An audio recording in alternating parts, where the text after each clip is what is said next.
மோடி அவர்களை கிண்டல் செய்கிறீர்களா அல்லது போப்பாண்டவர் அவர்களை கிண்டல் செய்கிறீர்களா அப்படிங்கிற கேள்விதான உருவாகும். இப்போ நீங்க இப்போ கடவுளை பார்த்திருக்கிறார் கடைசியில் அப்படின்னா மோடி அவர்களை நீங்க ஜீசஸ்ன்னு சொல்கிறீர்களா அப்படிங்கிற கேள்விகள் இங்கே எழும். மோடி மீது கல்லை எறிவதாக நினைத்து இவர்கள் எறிந்த விஷயத்தை பொறுத்த வரைக்கும் இப்ப கிறிஸ்தவர்களுடைய மனங்களில் எல்லாம் எறியப்பட்ட ஒரு கல்லாத்தான் நம்ம பார்க்க முடிகிறது. அப்போ பாத்தீங்கன்னா இந்த விஷயம் வயநாடு தொகுதியில பிரதிபலிக்கும். பிரியங்கா காந்தி அவர்கள் வயநாடுல நின்றாலும் வெற்றி பெறுவாரா அப்படிங்கிறது ஒரு கேள்விக்குறியான விஷயம். இப்போ டெல்லி காங்கிரஸ் தலைமையை பொறுத்த வரைக்கும் அப்போ வயநாடுல கண்டிப்பாக இனி பிரியங்கா காந்தியை இறக்க மாட்டாங்க. என்டிஏ அலையன்ஸ் அதாவது பாரதிய ஜனதா கட்சிக்கு மெஜாரிட்டி கிடைக்காமல் நிதிஷ்குமார் சந்திரபாபு நாயுடுவை நம்பி அங்கு ஆட்சி செய்து கொண்டிருந்தாலும் இவர்கள் ஆதரவை விலக்கி கொண்டால் அங்கு பாஜக அரசு கவிழுமா, என்டிஏ அரசு கவிழுமா அப்படின்னா கவிழ்வதற்கான வாய்ப்புகள் கிடையாது. என்ன காரணம் அப்படின்னா விக்கிரவாண்டி 1 இயர் பெல்ட் அதிகமாக இருக்கக்கூடிய பாமகவுக்கு வாக்கு வங்கி கணிசமாக இருக்கக்கூடிய ஒரு தொகுதி. அதனால இந்த தொகுதியை பொறுத்த வரைக்கும் எளிதாக திமுகவால் கைப்பற்ற முடியாது. இந்த நிலையில அன்புமணி ராமதாஸ் அவர்கள் மோடியை சந்தித்து பேசுவார் அப்படின்னா ஒரு தகவலும் வெளியாகிட்டு இருக்கு. காங்கிரஸ் கட்சியில் இருக்கக்கூடிய முக்கியமான புள்ளிகள் மோடியை சந்திப்பதற்கு அதுல பாத்தீங்கன்னா 2 புள்ளிகள் மோடி அவர்களை சந்தித்து பேசுவதற்கான வாய்ப்புகள் இருப்பதாக ஒரு தகவல் கிடைச்சிருக்கு. மோடி அவர்களுடைய வருகையை பொறுத்த வரைக்கும் 2026ஆம் ஆண்டு சட்டமன்ற தேர்தலுக்கான ஒரு வேலையோடு தான் ஒரு பிளானோடு தான் தமிழகம் வருகிறார் அப்படின்னு சொல்லி எடுத்துக்கலாம்.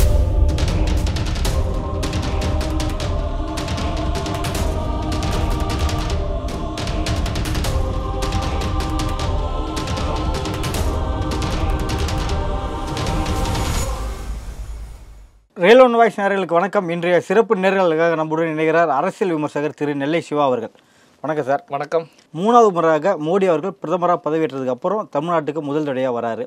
என்னென்ன அரசியல் நிகழ்வுகளை அதிரடி மாற்றம் என்னென்ன காத்திருக்கு சார் இதில்? அதாவது பார்த்தீங்க அப்படின்னா மோடி அவர்களுடைய வருகையை பொறுத்த வரைக்கும் அதாவது நீங்கள் சொன்னது போல தான் 3வது முறை பிரதமராக பதவியேற்ற பிறகு தமிழ்நாட்டுக்கு வர்றாங்க.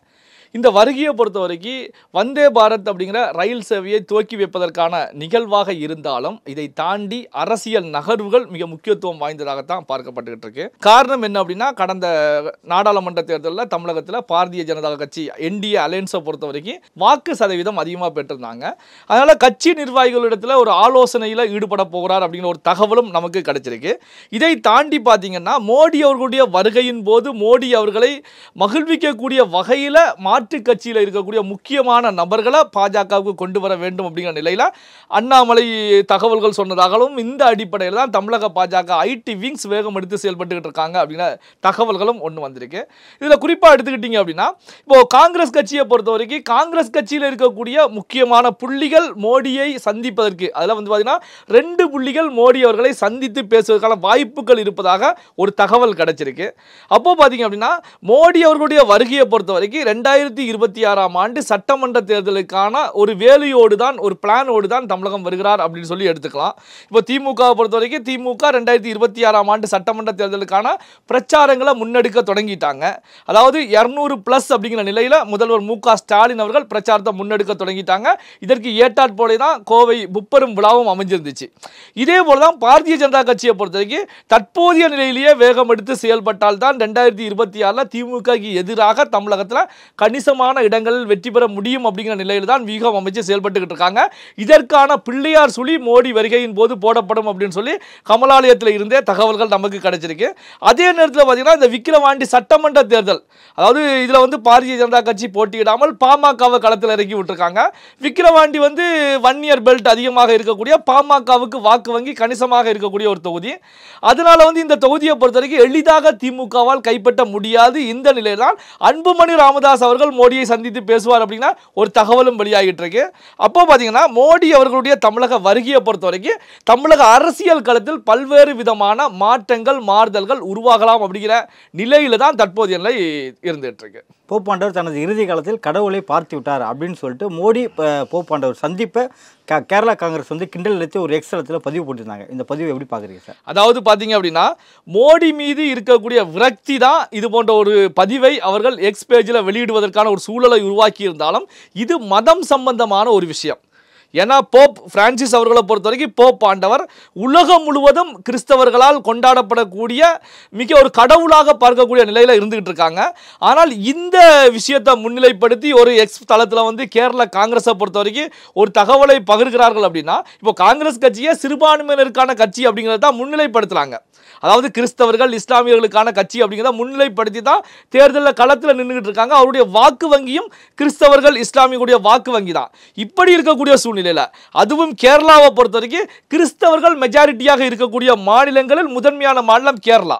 இப்படி இருக்கக்கூடிய கேரளாவிலேயே கேரளா காங்கிரஸ் இது போன்ற ஒரு பதிவை போடுகிறது அப்படின்னா, இந்த பதிவை பொறுத்த வரைக்கும் மோடி அவர்களை கிண்டல் செய்கிறீர்களா அல்லது போப்பாண்டவர் அவர்களை கிண்டல் செய்கிறீர்களா அப்படிங்கிற கேள்விதான உருவாகும். ஏன்னா போப்பாண்டவர் ஒரு கடவுளுக்கு இணையாக வைத்து பார்க்கப்படக்கூடிய ஒருவரை இப்போ கடவுளை பார்த்திருக்கிறார் கடைசியில் அப்படின்னா, மோடி அவர்களை நீங்க ஜீசஸ்ன்னு சொல்கிறீர்களா அப்படிங்கிற கேள்விகள் இங்கே எழும். அதுதான் பார்த்தீங்கன்னா இது போன்ற ஒரு பதிவு எக்ஸ் தளத்தில் கேரள காங்கிரஸ் வெளியிட்ட உடனேயே ஒட்டுமொத்த கிறிஸ்தவர்களும் காங்கிரஸ் கட்சிக்கு எதிராக கொந்தளிக்க தொடங்கிட்டாங்க. எப்படி இது போன்ற ஒரு கருத்துக்களை ஷேர் பண்ண முடியும் அப்படின்னு சொல்லி மிகப்பெரிய ஒரு கொந்தளிப்பு உருவானதன் அடிப்படையில் தான் இந்த விஷயத்தை பொறுத்த வரைக்கும் INDA அலையன்ஸ் வரைக்கும் டெல்லி காங்கிரஸ் தலைமை வரைக்கும் இந்த விவகாரம் சென்றதன் அடிப்படையில் டெல்லி காங்கிரஸ் தலைமை உடனடியாக கேரள காங்கிரஸுக்கு தொடர்பு கொண்டு பேசி அடுத்த நிமிஷமே பார்த்தீங்கன்னா கேரள காங்கிரஸை பொறுத்த வரைக்கும் மன்னிப்பு கேட்டிருக்காங்க. என்ன மன்னிப்பு கேட்டிருக்காங்க அப்படின்னா, இது போன்ற ஒரு கருத்தை நம்முடைய சோசியல் மீடியாவில் ஷேர் செய்தது கிறிஸ்தவ மக்களுடைய மனதை புண்படுத்தி இருந்தால் அதுக்கு வருத்தத்தை தெரிவிச்சுக்கிறோம் அப்படின்னு தெரிவிக்கிறாங்க. அப்போ பார்த்தீங்கன்னா ஒரு மதம் சார்ந்த விஷயத்தை வைத்து நீங்கள் அரசியல் களம் ஆடலாம் அப்படின்னு சொல்லி மத விவகாரத்தை கையில் எடுத்து உங்க தலையிலேயே நீங்க மண்ணை அள்ளி போட்டிருக்கீங்க. அதாவது தவளை தன்வாயால கெடும் அப்படின்னு சொல்வது போலதான் கேரள காங்கிரஸை பொறுத்த வரைக்கும் இந்த ஒரு மத சம்பந்தப்பட்ட விஷயத்தை கையில் எடுத்ததன் மூலமாக இப்போ காங்கிரஸ் கட்சிக்கே ஒரு கேள்விக்குறியான ஒரு நிலை உருவாகி இருக்குது அப்படின்னு கூட நாம எடுக்கலாம். எதை வச்சு சொல்றேன் அப்படின்னா, ராகுல் காந்தி அவர்கள் கடந்த முறை 2 நாடாளுமன்ற தொகுதியில் போட்டியிட்டாங்க. ஒன்னு உத்தரப்பிரதேசம் ராபரேலியில் நின்னாங்க, ஒன்னு வயநாட்டில் நின்னாங்க. கேரளாவில் வயநாட்டில் இப்போ ராகுல் காந்தி ரிசைன் பண்ண போறாங்க. அப்போ வயநாடு பொறுத்த வரைக்கும் வயநாட்டில் பிரியங்கா காந்தி களம் காண்பதற்கான வேலையில் காங்கிரஸ் கட்சி ஈடுபட்டு இருக்காங்க. இப்படி ஈடுபடக்கூடிய சூழ்நிலையில் ஒரு மதம் சார்ந்த கிறிஸ்துவ மதம் சார்ந்த ஒரு விஷயத்தை மோடி மீது கல்லை எறிவதாக நினைத்து இவர்கள் எறிந்த விஷயத்தை பொறுத்த வரைக்கும் இப்போ கிறிஸ்தவர்களுடைய மனங்களில் எல்லாம் எறியப்பட்ட ஒரு கல்லாத்தான் நம்ம பார்க்க முடிகிறது. அப்போ பார்த்தீங்கன்னா இந்த விஷயம் வந்து வயநாடு தொகுதியில் பிரதிபலிக்கும். பிரியங்கா காந்தி அவர்கள் வயநாட்டில் நின்றாலும் வெற்றி பெறுவாரா அப்படிங்கிறது ஒரு கேள்விக்குறியான விஷயம். இப்போ டெல்லி காங்கிரஸ் தலைமையை பொறுத்த வரைக்கும் அப்போ வயநாட்டில் கண்டிப்பாக இனி பிரியங்கா காந்தியை இறக்க மாட்டாங்க. ஏன்னா இந்த விஷயம் இந்தியா கூட்டணியிலே மிகப்பெரிய அளவில் சலசலப்பை உருவாக்கி இருக்கு. எங்களுடைய வாக்கு வங்கி மீதே நீங்க கல் வச்சிருக்கீங்க, கல் வீசி இருக்கிறீங்க. இது போன்ற விஷயத்தை பொறுத்த வரைக்கும் ரொம்ப சென்சிட்டிவா எடுத்து பார்க்க. மதம் சார்ந்த விஷயங்கள் எந்த மதமாக இருக்கட்டும், ஹிந்து மதமாக இருக்கட்டும், இஸ்லாமியம், கிறிஸ்தவம், சீக்கிய மதம், எந்த மதமாக இருந்தாலும் மதம் சார்ந்த விஷயங்கள்ல அரசியல்வாதிகளை பொறுத்த வரைக்கும் அரசியல் செய்யக்கூடாது. நீங்க அரசியல் செய்வதற்கு 1000 வழிகள் இருக்கு. ஆனா மதத்தை கையில் எடுத்தீங்கன்னா அந்த கட்சி வந்து நிக்காது. மதத்தை விமர்சனம் செய்து நீங்க அரசியல் செய்யணும்னா நீண்ட காலத்துக்கு அந்த கட்சி இருக்க முடியாது. இப்படியான ஒரு சூழ்நிலை கேரள காங்கிரஸுடைய இது போன்ற முயற்சிகளை வந்து டெல்லி காங்கிரஸ் தலைமை கண்டித்ததன் அடிப்படையில் தான் உடனே பார்த்தீங்கன்னா மன்னிப்பு கோரியிருக்காங்க. மன்னிப்பு கோரப்பட்டாலும் நீங்க இதற்கு முந்தைய நிலையில் சிந்திக்காமல் தான் இது போன்ற ஒரு தகவலை ஷேர் பண்ணீங்களா அப்படின்னா மிகப்பெரிய ஒரு கோப கனல் கிறிஸ்தவ மக்கள் மத்தியில் இருக்கும். இது எதிர்வரக்கூடிய காலங்களில் சிறுபான்மையின வாக்காளர்கள் வாக்கு வங்கி அதிகமாக வைத்திருக்கக்கூடிய காங்கிரஸ் கட்சிக்கு பின்னடைவை ஏற்படுத்தும் அப்படிங்கிறதுல மாற்றம் கிடையாது. ஜெகன்மோகன் ரெட்டி பாஜகவுக்கு ஆதரவு தெரிவிச்சாங்க. எதனால இந்த திடீர் மாற்றம் சார்? அதாவது ஜெகன்மோகன் ரெட்டியை பொறுத்த வரைக்கும் கடந்த காலங்களிலையும் சரி பாரதிய ஜனதா கட்சியோடு மத்திய அரசாங்கத்தோடு சுமூகமாகத்தான் சென்றுகிட்டு இருந்தாங்க. காரணம் என்ன அப்படின்னா மாநில நலனுக்கு மத்திய அரசோடு சுமூகமான உறவை பேணி காத்தால்தான் மாநிலத்துக்கு நலத்திட்டங்கள் கிடைக்கும் அப்படிங்கிற நிலையில் சென்றுட்டு இருந்தாங்க. நடந்து முடிந்த நாடாளுமன்ற தேர்தல், சட்டமன்ற தேர்தலில் ஜெகன்மோகன் ரெட்டியுடைய OSR காங்கிரஸை பொறுத்த வரைக்கும் அதில் பாதாளத்தில் விழுந்திருக்கிறது. அங்கு சந்திரபாபு நாயுடு அவர்கள் ஆட்சியை பிடிச்சிருக்காங்க. இப்படியான சூழ்நிலையிலையும் ஜெகன்மோகன் ரெட்டியை பொறுத்த வரைக்கும் மத்தியில் காங்கிரஸ் ஆட்சிக்கு வரல, INDA அலையன்ஸால ஆட்சிக்கு வர முடியல. மத்தியில் 3வது முறையாக மோடி அவர்கள் தான் பிரதமராக வந்திருக்காங்க. அப்போ மத்தியில் இருக்கக்கூடிய அரசோடு அனுசரித்து சென்றால்தான் நாம எதிர்க்கட்சியாக கூட திறம்பட செயல்பட முடியும். NDA அலையன்ஸில் சந்திரபாபு நாயுடைய தெலுங்கு தேசம் கட்சி இருந்தாலும் நாம மத்திய அரசோடு ஒரு அண்டர்ஸ்டாண்டிங்கில் செல்லலாம். மாநிலத்தில் சந்திரபாபு நாயுடுவோடு மோதக்கூடிய நிகழ்வு இருந்தாலும் மத்தியில் வந்து பாஜக கூட அண்டர்ஸ்டாண்டிங்காக செல்லலாம் அப்படிங்கிற ஒரு முடிவை எடுத்து தான் இந்த அடிப்படையில் தான் என்ன ஒரு சட்டம் இயற்றினாலும் என்டிஏ அலையன்ஸை பொறுத்த வரைக்கும் என்டிஏ கவர்மெண்ட்டை பொறுத்த வரைக்கும் எந்த ஒரு சட்டம் இயற்றினாலும் ராஜ்யசபாவில் அவர்களுக்கு கூடுதலான எண்ணிக்கை வேண்டும். எங்களை பொறுத்த வரைக்கும் ராஜ்யசபாவில் 11 எம்பிக்கள் இருக்காங்க, லோக்சபாவில் 4 எம்பிக்கள், 15 எம்பிக்களை நாங்கள் வச்சிருக்கோம்.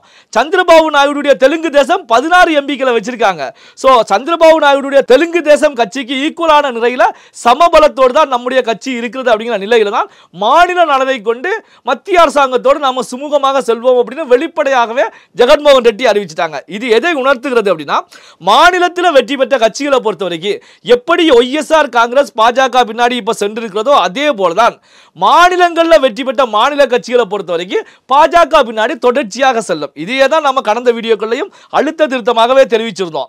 என்ன அப்படின்னா, என்டிஏ அலையன்ஸ் அதாவது பாரதிய ஜனதா கட்சிக்கு மெஜாரிட்டி கிடைக்காமல் நிதிஷ்குமார் சந்திரபாபு நாயுடுவை நம்பி அங்கு ஆட்சி செய்து கொண்டிருந்தாலும் இவர்கள் ஆதரவை விலக்கி கொண்டால் அங்கு பாஜக அரசு கவிழுமா, என்டிஏ அரசு கவிழுமா அப்படின்னா கவிழ்வதற்கான வாய்ப்புகள் கிடையாது. என்ன காரணம் அப்படின்னா, இவர்கள் இது போன்ற ஒரு தவறை செய்தால் மற்ற கட்சிகள் எல்லாமே பாஜகவில் இணைந்து ஆட்சி அதிகாரத்தில் மத்தியில் உட்கார்வதற்கான ஒரு சூழல் உருவாகும்.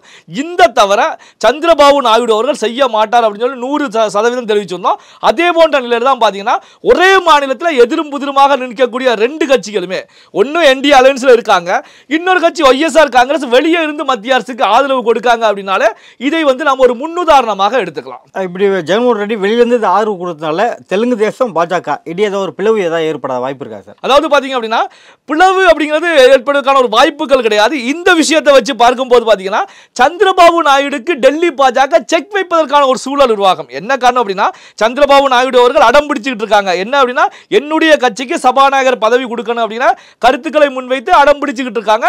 இது எந்த ஒரு கூட்டணி அரசு அமைந்தாலும் கூட்டணியில் இருக்கக்கூடிய மாநில கட்சிகள் இது போன்ற ஒரு டிமாண்டை வைப்பாங்க. இதான் கடந்த கால வரலாறு.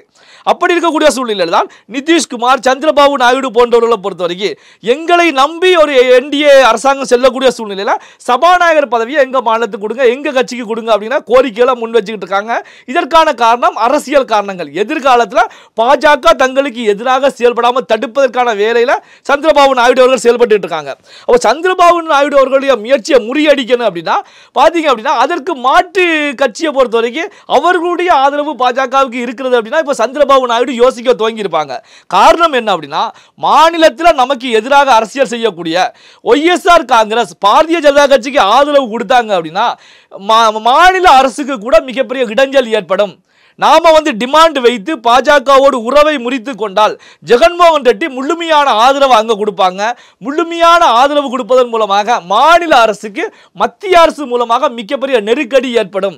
அதனால மாநில அரசை நாம முழுமையா செயல்படுத்தணும் அப்படின்னா அப்ப மத்திய அரசு சொல்லக்கூடிய லெவல்ல மோடி அமித்ஷா சொல்வதை கேட்டு செயல்படுவதால் சரியானது அப்படிங்கிறத உணர்த்தக்கூடிய செயலாகத்தான் நான் இதை பார்த்துக்கிட்டு இருக்கேன். அப்போ ஜெகன்மோகன் ரெட்டி மூலமாக மத்திய பாஜக அரசு நாயுடு அவர்களுக்கு ஒரு செய்தியை உணர்த்தி இருக்காங்க. நீ நம்மளை பகைச்சிட்டு போனீங்கன்னா உனக்கு தான் பாதிப்பு, மாநிலத்திலையும் ஆட்சி செய்ய முடியாது, மத்தியிலையும் செல்லா காசா போயிருவீங்க அப்படின்னா ஒரு மெசேஜ் கொடுத்திருக்காங்க அப்படின்னு பார்க்கலாம். அதே மாதிரி பாத்தீங்க அப்படின்னா ரெண்டாவது விஷயத்தை எடுத்த பொறுத்த வரைக்கும் பாத்தீங்கன்னா இந்த சபாநாயகர் விஷயத்துல சந்திரபாபு நாயுடு ஒரு அடம் பிடிக்கக்கூடிய நிலையில் தான் பாஜக ஒரு நுட்பமான முறையில் செயல்பட தொடங்கினாங்க. என்ன அப்படின்னா, தெலுங்கு தேசம் கட்சிக்கு நாம கொடுக்க வேண்டாம், அதே நேரத்தில் தெலுங்கு தேசத்துக்கு வேண்டிய ஒரு நபருக்கு அங்கு சீட் கொடுக்கணும். அதாவது பார்த்தீங்கன்னா உங்களுக்கு சீட் கொடுக்க முடியாது, எங்க பாஜக கட்சியில் இருக்கக்கூடிய முக்கியமான புள்ளி அந்த புள்ளி மூலமாக சந்திரபாபு நாயுடுக்கு செக் வைக்கணும் அப்படிங்கிற நிலையில தான் ஆந்திராவுடைய பாஜக தலைவராக எம்பியாக இருக்கக்கூடிய டக்குபாட்டி பரண்டேஸ்வரி அப்படிங்கிறவங்களை சபாநாயகராக கொண்டு வரலாம் அப்படிங்கிற நிலையில பாஜக ஒரு முயற்சியை எடுத்தாங்க. அப்போ இந்த முயற்சியை பொறுத்த வரைக்கும் இதுவும் நாயுடுக்கு செக் தான். ஏன்னா புரந்தேஸ்வரி அவர்களை பொறுத்த வரைக்கும் நாயுடுடைய நெருங்கிய உறவினர், பாரதிய ஜனதா கட்சியுடைய மாநில தலைவர், இப்போ எம்பியா வேற இருந்துட்டு இருக்காங்க. அப்போ இவரை கொண்டு வரும்போது ஆந்திராவுக்கு பாரதிய ஜனதா கட்சி முக்கியத்துவம் கொடுத்திருக்கிறது. சபாநாயகராக நாம ஆந்திராவில் இருந்து தான் ஒரு நபரை கொண்டு வந்திருக்கணும் அப்படிங்கிற பிரச்சாரத்தை பாரதிய ஜனதா கட்சி ஆந்திராவில் எடுக்கும். அப்போ ஆந்திராவை சார்ந்த ஒருவரை சபாநாயகராக கொண்டு வரும்போது அதை ஆதரிக்க வேண்டிய கடமையை பொறுத்த வரைக்கும் அங்க இருக்கக்கூடிய எல்லா கட்சிகளுக்குமே இருக்கும். ஏன்னா இத்தனை மாநிலங்கள் இருக்கும்போது நம்முடைய மாநிலத்துக்கு முக்கியத்துவம் கொடுக்காங்க. அப்போ சந்திரபாபு நாயுடு அவர்களை பொறுத்த வரைக்கும் இந்த சபாநாயகர் விஷயத்தில் செக் வைக்க முடியாத ஒரு சூழல் ஏற்கனவே பாரதிய ஜனதா கட்சி எடுத்து சென்றுகிட்டு இருக்காங்க. இப்போ பார்த்தீங்க அப்படின்னா ரெண்டாவது நிலையில் வந்து பார்த்தீங்கன்னா ஜெகன்மோகன் ரெட்டியும் இணைந்திருக்கக்கூடியது பாரதிய ஜனதா கட்சிக்கு இந்த சபாநாயகர் விஷயத்தில் துள்ளியளவு கூட நாயுடு அவர்களால் எந்த ஒரு அறிவுறுத்தல் கூட வைக்க முடியாத ஒரு சூழலை உருவாக்கி இருக்கிறது அப்படின்னு சொல்லி நாம எடுத்துக்கலாம்.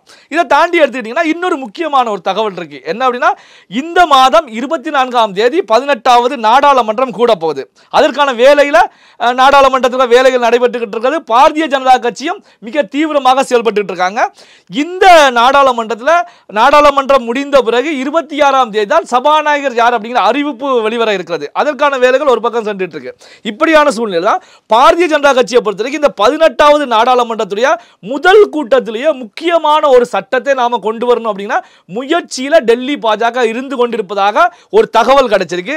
அப்படி என்ன தகவல் அப்படின்னா டிஜிட்டல் இந்தியா பில் அப்படிங்கிற ஒரு பில்லை வந்து பாஸ் பண்ண போறாங்க. அப்போ டிஜிட்டல் இந்தியா பில் அப்படின்னா என்ன மசோதா அப்படின்னு எடுத்துக்கிட்டீங்க அப்படின்னா இப்போ சோசியல் மீடியாக்களை கட்டுப்படுத்தக்கூடிய ஒரு விஷயம். அதாவது டீப் ஃபேக் அப்படிங்கிற வீடியோஸை பொறுத்த வரைக்கும் பார்த்தீங்கன்னா சமீப காலமாக மிகப்பெரிய அளவில் இந்த டீப் ஃபேக் வீடியோஸ் வந்து இருந்துகிட்டே இருக்குது. அதாவது மோடி அவர்கள் பேசுவது போல, ராகுல் காந்தி அவர்கள் பேசுவது போல, இவங்க ஆக்ட் பண்ணுவது போல இந்த வீடியோக்களை கிரியேட் பண்ணி சோசியல் மீடியாவில் போட்டுக்கிட்டே இருக்காங்க. இந்த வீடியோக்களை பொறுத்த வரைக்கும் மத ரீதியாக, சாதி ரீதியாக, மொழி ரீதியாக இந்தியாவில் பிரச்சனைகளை ஏற்படுத்துக்கான ஒரு சூழலை அங்கே உருவாக்குது. ஏன்னா மோடி அவர்களுடைய வாய்ஸ்லேயே, அவருடைய வீடியோவிலேயே இது போன்ற வீடியோக்கள் கிரியேட் செய்யப்படுது. இதே போல ராகுல் காந்தி பேசுவது போல, அதாவது எல்லா கட்சியினருமே பண்ணிக்கிட்டு இருக்காங்க. அப்போ இதை கட்டுப்படுத்த வேண்டும். இதை கட்டுப்படுத்தலைன்னா நாட்டுடைய அமைதிக்கு மிகப்பெரிய குந்தகம் ஏற்பட்டு விடும் அப்படிங்கிற நிலையில தான் இது போன்ற ஒரு பில்லை பாஸ் செய்வதற்கான வேலைகளில் பாரதிய ஜனதா கட்சி தலைவர்கள் ஈடுபட்டு இருக்காங்க. என்டிஏ அலையன்ஸில் இருக்கக்கூடிய கூட்டணி கட்சியினரிடத்திலையும் பேசிக்கிட்டு இருக்காங்க அப்படின்னா தகவலும் கிடைச்சிருக்கு. இந்த வீடியோக்கள் மட்டுமல்லாமல் சோசியல் மீடியாக்களையும் இந்த டிஜிட்டல் இந்தியா பில் மூலமாக சோசியல் மீடியாக்களையும் கட்டுப்பாட்டுக்குள் கொண்டு வரப்படும், ஒரு வரைமுறைப்படுத்தப்படும் அப்படிங்கிற ஒரு தகவல் கிடைச்சிருக்கு. இந்த டிஜிட்டல் இந்தியா பில்லை பொறுத்த வரைக்கும் ஒரு ஹெல்த்தியான ஒரு விஷயம் தான். ஏன்னா ஆரோக்கியமான விஷயமா தான் நம்ம பார்க்க முடியும். தவறான தகவல்கள் பகிரப்படும் போது, ஒரு சென்சிட்டிவான விஷயங்கள்ல பார்த்தீங்கன்னா ஒரு தவறான தகவலை பொறுத்த வரைக்கும் மிகப்பெரிய ஒரு பாதிப்பை உருவாக்கக்கூடிய நிலைக்கு கூட எடுத்து செல்லும். அது தடுத்து நிறுத்துவதற்கான ஒரு நிலையை இது உருவாக்கும். இப்போ பார்த்தீங்கன்னா எல்லா கட்சிகளுமே ஐடி விங்ஸ் வச்சிருக்காங்க. அந்த ஐடி விங்ஸ் மூலமாக எதிர்கட்சிகளை விமர்சனம் செய்வது, தங்களுடைய கட்சியை வளர்ப்பது அப்படிங்கிற நிலையை தாண்டி இது போன்ற ஃபேக் வீடியோக்கள், அதே மாதிரி பார்த்தீங்கன்னா சோசியல் மீடியாவில் தவறான செய்திகளை பகிரக்கூடியது, இது போன்ற நிலை இருந்துட்டு இருக்கு. இது எல்லாமே கடிவாளம் போடக்கூடிய ஒரு நிலையில் பாரதிய ஜனதா கட்சி முதல் சட்டமன்ற கூட்டத்தொடரிலேயே ஒரு பில்லை பாஸ் பண்ண போறாங்க. இது வந்து இந்தியாவுக்கு அவசியமான ஒரு விஷயம் அப்படிங்கிறதையும் நம்முடைய ரியல் ஒன் வாசகர்களுக்கு தெரிவிச்சுக்கிறேன். நடப்பு அரசு பல்வேறு கருத்துக்களை பொறுத்தவரை மிக்க நன்றி சார். நன்றி.